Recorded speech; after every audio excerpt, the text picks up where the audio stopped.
Bonjour à toutes et tous et bienvenue sur la chaîne L'Actu du TA. C'est notre dernier rendez-vous cette année et on se retrouve pour le sommaire du numéro de décembre du Travailleur alpin.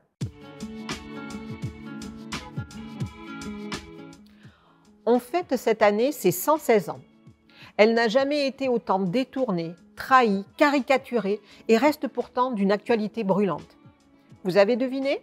Oui, c'est bien de la laïcité dont il sera question dans l'excellent dossier de ce numéro.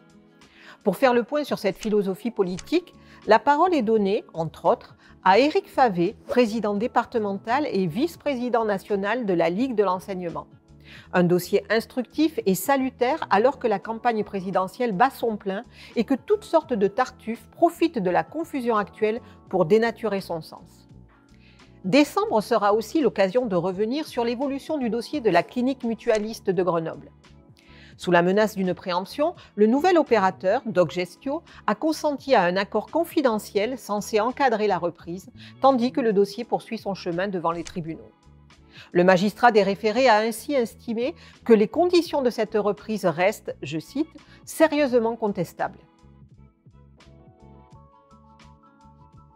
Également dans ce numéro, un bilan du premier apéro-débat de l'Union locale CGT, la chronique scientifique de Sylvestre Huet sur le déclin de l'âge du pétrole ou encore le lancement de la campagne de Pierre Labrier sur la seconde circonscription de l'Isère à base de multiples rencontres citoyennes.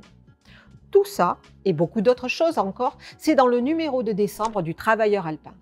24 pages d'infos, de reportages, de chroniques pour s'informer sur l'actualité politique, sociale et culturelle iséroise. Pour vous abonner, cap sur le lien en description.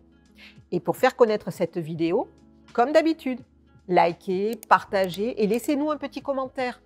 Un grand merci par avance. Toute l'équipe du TA se joint à moi pour vous souhaiter de très bonnes fêtes et rendez-vous en 2022 avec grand plaisir.